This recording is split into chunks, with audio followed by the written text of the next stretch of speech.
Hey y'all, welcome back to another episode of Chip Stock Investor. Busy week here with earnings and some interesting news here. It looks like we're finally going to get an ARM Holding IPO. That is the company currently owned by SoftBank that NVIDIA was trying to acquire a couple years back. It is the owner of chip designs that are used to power what most of us are familiar with via our smartphones, be that Android or Apple. ARM's IP on chips, absolutely essential to mobile technology. So that's exciting, but I actually want to talk about two companies that we've talked about before here, but that I like a lot better than ARM, and I'll explain why that is. These two companies are Synopsis and Cadence Design Systems, two companies at the heart of a very specific type of software called electronic design automation, or EDA software. I'm going to discuss what that is, what they do, why it's so critical to the semiconductor industry and really the whole tech world, and why their importance is increasing in light of some recent events. Before continuing, let me remind you to hit the like button and subscribe to the channel if this video is helpful as you do your own investment research and increase your knowledge of business and technology. We really appreciate the support, as subscribing to the channel helps us continue putting out content like this. Now, I want to begin by sharing this chart. We're going to refer to this quite often going forward in our videos, and we probably will do a video fully dedicated just explaining what this is and how it works. But basically, this is a semiconductor industry flow chart that we've been building to try to help illustrate how money and technology development overall flows through the semiconductor industry and eventually makes its way into software, the services that we ultimately rely on, the chips that just kind of support those end services. But basically, when I'm picking investments, this works in all industries, but especially one as critical and complicated as the semiconductor industry, I'm looking for choke points in the flow within the industry. Basically, a spot where a company can kind of dwell in a specific niche and control the flow of money and development through that segment of the industry. And so Synopsis and Cadence Design Systems are electronic design automation and also, to a certain extent, owners of chip patents. So these two spots here at the top of the diagram, they kind of sit at the intersection of software as well as, obviously being semiconductor companies. Very critical choke point, and these companies are an oligopoly together with another EDA company called Mentor, which is owned by Germany's industrial giant Siemens. They're an oligopoly that controls this very, very critical junction of the chip industry. And you kind of see this virtuous cycle here where chips get designed, they eventually get manufactured, implemented into computing systems that support software services, and then those software services get used to start the cycle all over again, design more efficient, more powerful chips, and you rinse and repeat. So a lot of money flows through these companies, Synopsis and Cadence Design Systems. And as a result, they have very consistent revenue growth generation potential, and they also put up very, very healthy profit margins. This is a key reason why I like these two companies more than ARM Holding, the IPO that we can expect, I think, at some point this year in 2023. Having a chip patent is ultimately still a fairly cyclical business because ARM's revenue is still reliant on the ultimate number of chips being sold. That's not quite the case for an EDA company. Now, why is that the case? Well, for one thing, Synopsis and Cadence Design are both software as a service companies. So they generate recurring revenue from subscriptions from their customers. So already you have a business model that's a semiconductor business for sure, but it's not reliant on the ultimate sale of chips. Again, it's software. So Synopsis and Cadence's customers subscribe to their software suite. And so therein, you have already this built-in, very stable revenue stream, this very stable business model. But there's more to it than that. I'm showing you a slide here from Synopsis's recent corporate overview investor deck. So I have this specific line highlighted here. Synopsis, in outlining that they're the leader in EDA, they're the largest company of the three. Their market that they participate in, the EDA market, generally tracks semiconductor research and development spending. This is significant because not only is this a software as a service company, which is already a stable business model, the semiconductor industry can be highly cyclical as far as sales go. But regardless of where we're at in the cycle, semiconductor companies tend to pretty consistently ramp up their research and development spend, regardless of what final sales are doing. That's because future projects are in various stages of completion. And so for Synopsis and Cadence, their software is used throughout that R&D process. It could be the very, very beginning stages of research, or it could be some of the final steps before a chip actually goes into production from a chip fab or a company's in-house manufacturing operation. So regardless where the R&D is, this software has to be used and paid for. I'll illustrate for you how this looks with two pretty old semiconductor companies that both design and manufacture their own chips in-house, but tend to have very, very cyclical revenue, actual end sales over time. Micron here on the top and Intel below. You can see the purple line for both companies, lots of peaks and valleys, especially for Micron, the memory chip maker. To a lesser extent, Intel, but you can still see some bumps there in the purple line from its actual sales, its revenue. But then see the orange line here, the pace of research and development, much, much more smooth up and to the right chart. This is their research and development activity over time. And because of the smoothness of that line, that's what Synopsis is referring to here. They participate in this growing industry that is much more closely tied to semiconductor company research and development, much more so than actual end chip sales, which is reliant on consumer demand and the supply that these companies can crank out. So this is a fantastic place for Synopsis and Cadence to sit. They control the EDA market very tightly. They churn out this very consistent revenue growth. And as a result of this, they're highly profitable. But another chart for you here. Again, thank Casey for this one. She put this chart together for Cadence on their specific revenue breakdown. So their software, as you can see here, used for a lot of different things. Here on the right-hand side of the pie chart in the lighter gray, custom integrated circuit design and simulation of how those chips will ultimately perform, some sign-off and verification of those chips before they ultimately get manufactured. So companies like Taiwan Semiconductor Manufacturing also use software from Cadence and Synopsis. But you'll see here some interesting developments on the left side. IP, those are the actual chip patents that Cadence owns and licenses out to its customers. But system design and analysis and functional verification and prototyping of hardware. What does that mean?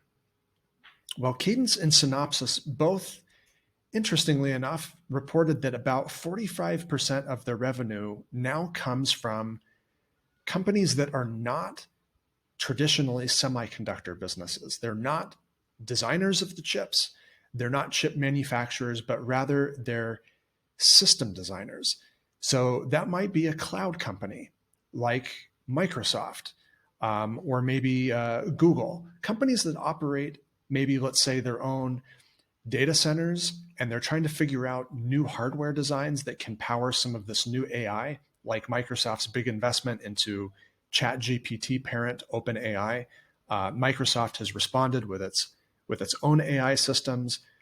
Meta doing some similar things with its hardware, with its data centers that power Facebook and Instagram and WhatsApp and some of the ad services that are on there. These new AI systems are getting increasingly complex. Some of these companies are designing some of their own chips in-house now to operate some very specific software workloads. But as they implement these chips, these increasingly complex chips into these increasingly complex computing systems, they need the software to analyze how these things are going to perform. They need software to help design the system overall, and then verify that the software that will ultimately be run by these systems is going to perform as they want it to, and also to plug some security gaps along the way as well. So both Cadence and Synopsis reported double-digit growth from these system designers. Again, some of them might be big tech operating data centers, but this is a double-digit growth segment for both of these companies that they foresee continuing to grow, approaching half of their revenue, and in the not so distant future, more than half of their revenue could actually come from non-semiconductor businesses. But it's not just big tech. It's not just data centers. It's not just companies operating this type of equipment that are filed under these system designers, these hardware designers. Again, jumping back to Synopsis here, they had another slide from their recent corporate overview deck. This time highlighting the automotive industry, something very similar happening here. If you've ridden in or driven a new car from the last 2 or 3 years, probably noticed a lot of new tech getting crammed into these vehicles. And there's going to be even more of that in the coming years. And this is being driven by everything from electrification as companies move to hybrid and fully electric drivetrains, in-cabin infotainment systems. Basically what we've come to expect from our phones is getting ported over into the car, into basically a tablet-like screen that you can interface with when you're in the car. And then advanced driver assist systems, ADAS. So these are increasingly autonomous functions of the car on the way to perhaps, maybe someday, fully autonomous cars that we can ride around in, and the vehicle takes care of all of the driving experience for us. So a lot of tech getting crammed into these cars, but this presents new challenges for automakers because they now suddenly have to become a technology company, which is not at all what they are. They harken back to a day long before software and computing systems. And so many of these companies turning to Synopsis, turning to Cadence for help in designing the hardware that's needed for all of these new tech systems in a car, getting those designed, verified, and implemented in the vehicle, and making sure that they operate the way they're supposed to. So a lot of different avenues here for Cadence and Synopsis to expand as these system designers ramp up their reliance on EDA software. So referring back to this semiconductor industry flowchart again, you can see here again EDA and chip patenting at the top of the chart. Really kind of at the intersection of the orange arrows coming from these system companies, be it data centers, automakers, whatever, mobile networks, ISPs, and the ultimate software getting run by those, flowing back into EDA, back into the chip patents, and then proliferating through to the rest of the chip industry again. Synopsis and Cadence really growing in importance as the semiconductor industry expands. Their importance to this space, this particular niche of the technology industry, but really the economy overall, I think leading to some outsized revenue growth and especially profit expansion opportunities for Cadence and for Synopsis. Now, this is not a quarterly earnings review, for Synopsis and Cadence, but I do think it's worth mentioning here. The companies both just reported last week. Synopsis for the 3 months ended December 2022. That's their first quarter of fiscal 2023. Reported just a high single-digit year-over-year revenue growth rate, though they do still expect a full-year revenue growth of about 14-15%. So not bad.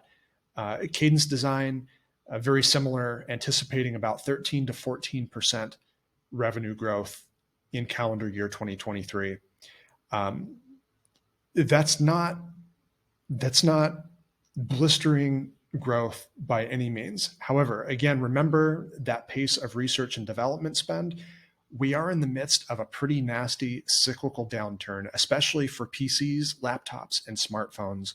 A lot of companies in the chip industry reporting big year-over-year decreases in revenue. But amidst that, Cadence and Synopsis both reporting revenue growth. They're still highly profitable.